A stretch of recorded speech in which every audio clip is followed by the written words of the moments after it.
Welcome back to Pop Culture Explosion. I am Mike, and this is Paul. Here at Pop Culture Explosion, we get excited. We watch the episode. We get emotionally traumatized. We go see a psychologist, and we get healed, and now we talk to you. So, Mike, what are we talking about today? Today, we are talking about the latest Walking Dead, Season 7, Episode 1, The Day Will Come When You Won't Be. Paul, take it away. We've got lots to talk about here. Well, first of all, this is going to be a spoiler-rich episode, okay? So if you've not seen this episode yet, I strongly suggest you turn this off, you pour yourself a drink, you take out any sharp objects in your house. If you have any guns in your house, remove them as well. Watch the episode, seek some help, and then come and finish watching this episode. Now, Mike, you have not watched this episode. No, I'm in season 5, so I'm still way behind. I've got a lot of shows to watch, so I don't mind the whole spoiler thing. It's my job, and to be part of this. So we're going to kind of change up our format. Normally, Mike and I are talking about the same topic in tandem. Well, Mike is going to be interviewing me. Since I'm doing all the interviewing lately, Mike's interviewing me, so now the table is kind of turned. So with that being said, Mike, let's get started. All right, so we want to know what were the emotions that built up between season 6 over the summer leading into the premiere of season 7. Now I'm thinking I'm not the only one that felt this way. At the last couple episodes of season 6, they're really building up the survivors with Negan. I am Negan. No, I'm Negan. So you keep hearing about this guy, you don't really see him. Well, at the very end, all hell breaks loose. The group is captured. There's no out. Here comes Negan with his bat. And, oh my goodness. Now I know there's going to be a death. I know Negan's going to kill a major character at this point in time. He kills a character. We don't see it. Okay? This is by far probably the most annoying cliffhanger I've ever experienced. I mean, when Jon Snow died, that was upsetting, okay? And you had from that to the premiere of the next episode to really all the fan theories, what's going to happen. Well, the same thing, of course, happened with The Walking Dead, and that was probably AMC's marketing ploy. You know what? We're going to give them nothing, and the fans are just going to go crazy. They're going to talk about these different theories, and I just thought that was annoying as hell. I really wish they would have killed one of the characters. This way we could have dealt with that, Oh my goodness, they killed Abraham. This really sucks, And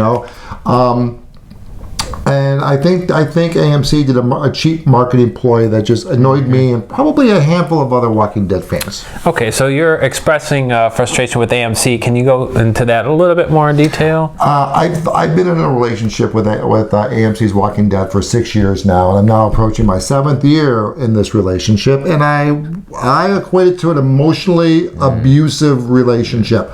I'll get that high, that level of excitement. Oh my goodness, I'm so excited I get to see you again. And then, of course, you do something, you just break my heart, you smack me around, and then you leave, and then a week later, I'm all excited again. I mean, people enjoy this? It's just an evolving cycle. And you can't get attached to a character. I mean, we'll go back to Dale. Dale was really the start of this whole emotional abuse. You have the one, I was kind of glad to see him get killed. He was the moral compass of the group. He was the character that was still, all this hell was breaking loose. And he's like, no, I don't want to live in this world. I don't want to have to become this person to survive. And of course, he died. Of course, he wasn't staring at that cow for so long. He probably wouldn't have died. Now we have Herschel. Herschel, same thing. He's a fatherly character. Now, at the beginning, I didn't care much for Herschel. He was an annoying Bible thumper. He was naive. He was blind. And he was on this gorgeous farm, detached from everything. And then, of course, he loses the farm. They go to the jail. He loses his leg. He survived losing his leg. We thought he was going to die. He survived. He actually became stronger by losing his leg. I mean, he was the person that was risking his life to save all the other people in the prison when that sickness was going on. Well, then the governor shows up, right? He gets captured, Michonne gets captured, and Herschel at no point in time did he show fear to the governor. I mean, he was very strong, and he was talking to the governor, and he was trying to go with a peaceful resolution. Well, then you have the confrontation at the prison with the two groups, and Rick has his, come join us. We can be together. We don't need to fight. And for a brief moment, I'm thinking, Herschel's going to walk away from, bam, he kills Herschel. I'm like, what? And not only did he didn't just kill him. I mean, Herschel didn't die right away. I mean, that was a really ugly death. Now we fast forward a little bit further, and I'm so bad. I should know this guy's name. That one black guy from the hospital, the skinny black kid. Really nice guy. He leaves the hospital. He's in Alexandria, and he's like, "Hey," he's talking to Deanna's husband. "Hey, I want to help you build the wall. Can you teach me?" "Oh, look, we have another character. He's going to do." Oh, they kill him. Boom, dead. Denise. Oh yeah, let's not forget about Denise. You get this, this frumpy woman.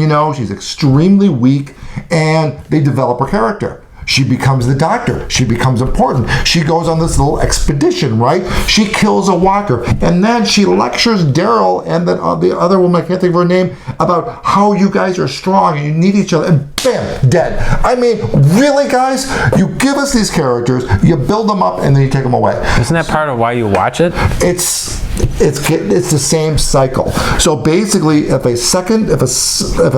B or a C character starts getting some screen time, you'd see that character start developing a character, developing popularity, expect them to die. So, speaking of characters, sorry, let's talk about Negan. Let's talk about Negan. What do we know about Negan and his background? Very awesome character, by the way. I like him. I mean, he's still more well-liked than Trump or Hillary. So yeah, I think polling wise, I think Negan right now is leading in the polls. So. So what do we know about him? I mean, we know him from the comic books, Walking Dead, issue 100. All this information is not coming from the television show. It's coming from the comics, which is source material. It's canon. Negan was, back in the day, he was either a coach or a gym teacher, the big jock type dude, and he was very abusive to his weak students. If you're one of the athletic students, you're on the team, he liked you. But if you're one of those weak, nerdy dudes, he wouldn't hit you over the head with a bat, but he would verbally abuse you. Negan was married. He had a beautiful wife, and they had a really unusual marriage as far as he had a mistress. The wife knew about the mistress, but their love was so strong that she accepted that about Negan. And then Negan's wife gets cancer. So the last scene of Negan is, and he's in the hospital with his wife. She's dying, and he looks outside, and the zombies start appearing. And this is for the first time. So Negan has no idea what's going on. And during that moment, his wife dies. And then she rises as a zombie. Now that's going to mess with anyone's heads, especially since you don't even know about these zombies. And on a side note, Negan's wife's name is Lucille, which is the same name as the Bat. So just a little bit of that. Some more information on Negan, which will probably be explored in future episodes. Is he is a psychopath. He's evil. Everything he owns in his perception. If you become a member of the survivors and you have a wife or you have a daughter, that's his property, and he will do with that property as he sees fit. So, for example, if you join the group and you have a wife and he takes your wife and you try to maintain a relationship with your wife, he's going to take a hot iron and burn your face. And we saw that with Dwight, and I'm sure we're going to explore that with Dwight down the road. In a nutshell, Negan is an evil, charismatic, smart psychopath. So, okay, how about some detail on the scene where Negan takes Rick for a ride? Okay, so again, I don't read the comics, but I've done research with the comics, and I do know that Rick lost his hand to the governor. So you have the group together, and Negan just killed Abraham and Glenn, and Rick looks at him. I'm going to kill you. Not today, not tomorrow, but I will kill you. And Negan's like, okay, you know what? We got some more work ahead of ourselves. So he grabs a hatchet, grabs Rick, takes him into the RV, and pulls him off into a horde of zombies. During the drive, the hatchet is right within arm's length of Rick. Negan's driving the RV. Rick grabs the hatchet, and then Negan just turns around with the machine gun. And lesson number 3, I think, at this point, you can't kill me. Not that easily. Takes a hatchet, throws it out, and now Rick has to battle a horde of zombies, unarmed until he gets the hatchet. Finally gets the hatchet, almost dies. Negan does kind of help him out a little bit by shooting a little bit of the undead. But Rick finally gets back into the RV. Negan looks at him. He's still not broke. He's still not tamed.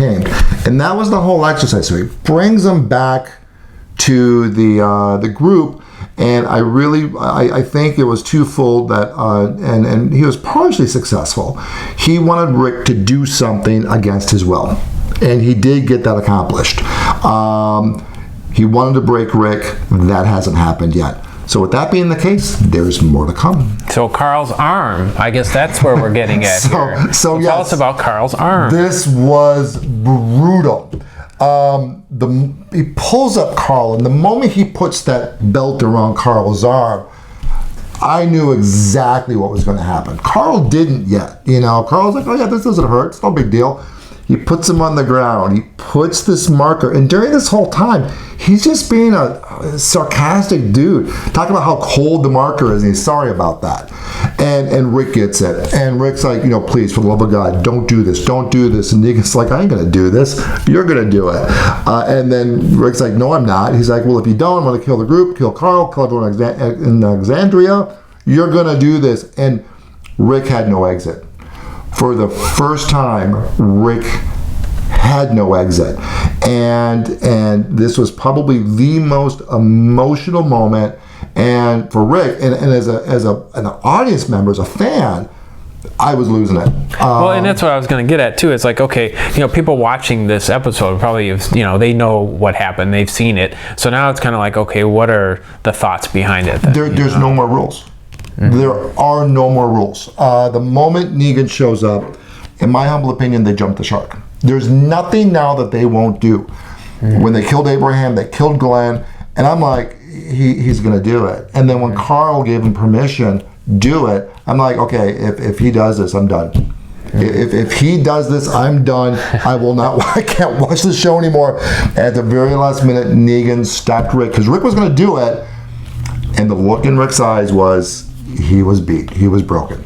Negan got the look that he was looking for, and now Rick is going to do whatever Negan tells him to do. So with that being said, what's your take on how the group is? Oh, the group's shattered. I mean, this is their first major defeat. Even when, they were in Terminus, they were together. They had options, they weren't bound. They didn't have guns to their heads.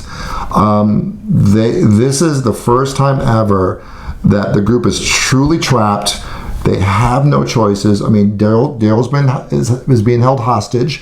Now, is he being held hostage by somebody like the survivors? Yes. Or does something else happen? No. Okay. He's being held hostage by the survivors. Okay. Somewhere else. They took him away. They took him away. Maggie is about to die. She's literally on death's door. she was really bad before this even happened. Michonne's breaking down in tears.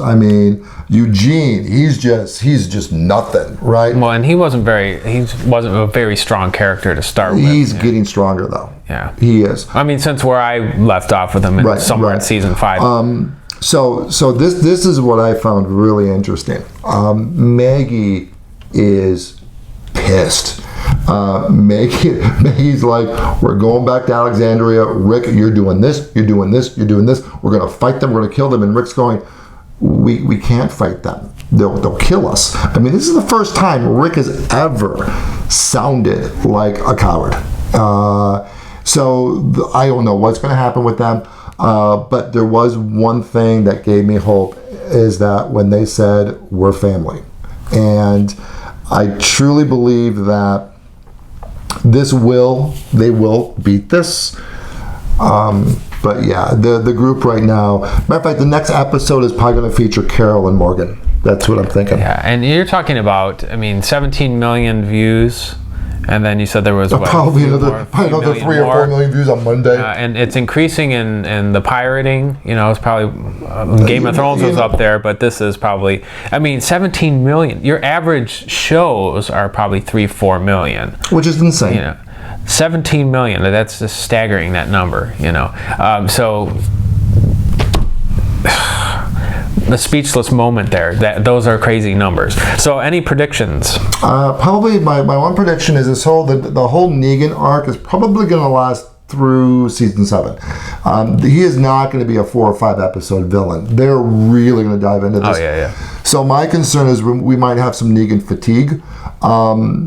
I think one of 2 characters are going to kill Negan. It's either going to be Rick or Maggie. If Rick does it, the hatchet will definitely be an instrument on killing Negan, because the hatchet was a character the hatchet was probably just as powerful as the bat was. Well, let's go back for a second. Did we get Governor fatigue in season 3? Governor, he wasn't around long enough for season 3. Yeah. Plus, the Governor he evolved. The Governor didn't show up as this evil psychopath. The Governor showed up as a charismatic guy. He was a good-looking guy. He's charismatic.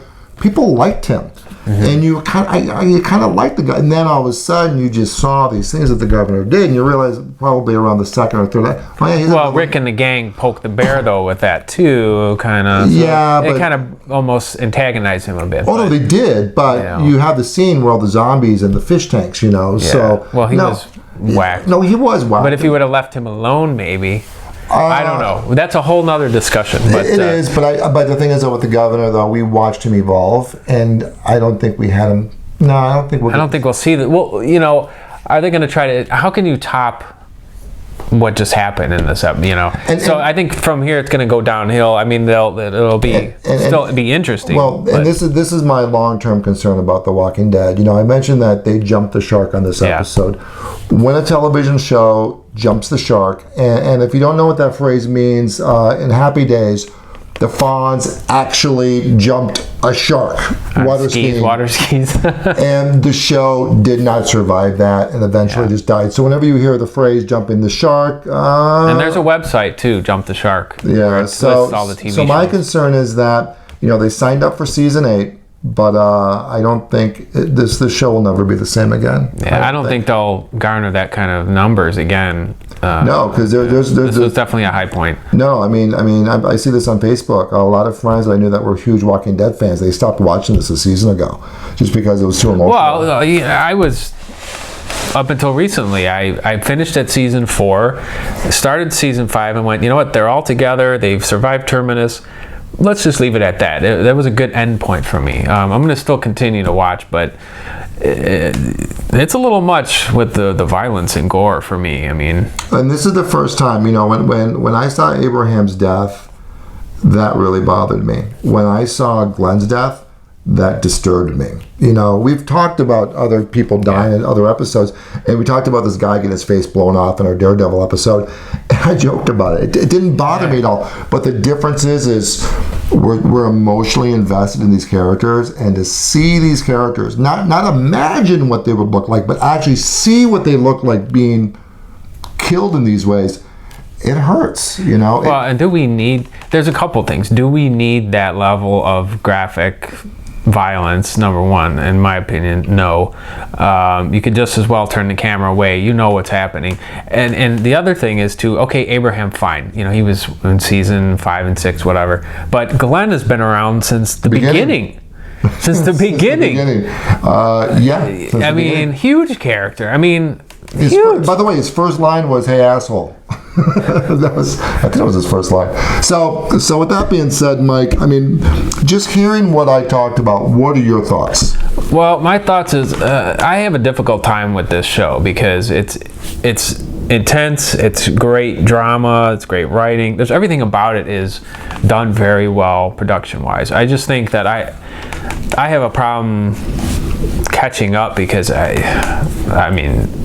just the level of violence I think is unnecessary. I don't need to see people getting their face bashed in. I mean, it's disturbing. I don't need that imagery. I like horror movies and whatnot, but there's a line. It's like, you know, like with Saw, or like these Hostel movies, or like the Texas Chainsaw, like gratuitous violence for the sake of violence. If you're using it to tell a story, like, you know, John Carpenter movies are great that way. They're horror movies, you know, but you don't, I don't know, it's just too much for me. So basically it's too much. It's too much. Yeah, we guys too much. And normally for me it's not too much. I can stomach this stuff, but when you do it to a character that I love, it's pretty disturbing. So then it crosses the line. Yeah. So for those of you that have not seen this scene, that have stuck with this conversation, we're going to show that clip at the end of this. So with that being said, we're going to wrap it up here. We hope you enjoyed watching this episode. Make sure you like, share, and subscribe, and look at our links. We're on Instagram and Pinterest and Twitter, Facebook. So check us out. We're all over the place now and growing. So we appreciate you watching this episode, and check out our clip. And peace out.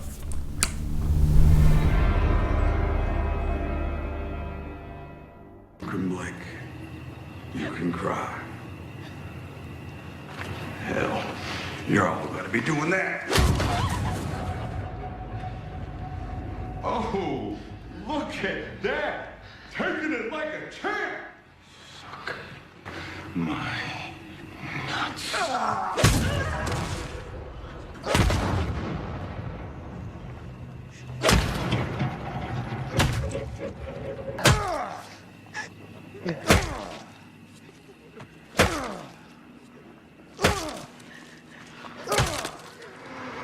Oh my goodness! Look at this! You guys, look at my dirty girl. Lay your eyes on this. He just took 1 or 6 or 7 for the team. So take a damn look. Take a damn look!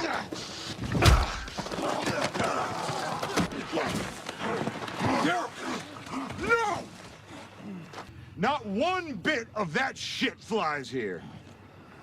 But I'm a man of my word. First impressions are important. I need you to know me. So, back to it.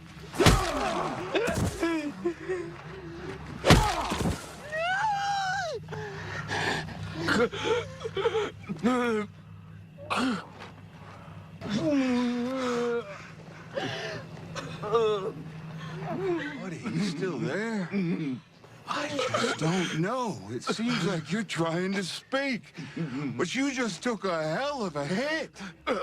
I just popped your skull so hard, your eyeball just popped out. And it is gross as shit. God, I'll find you. I am sorry. I truly am. But I did say it. No exceptions.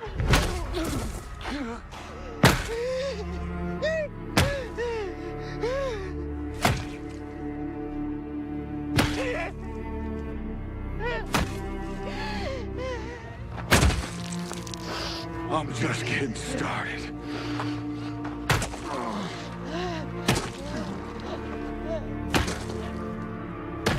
Lucille is thirsty. She is a vampire bat.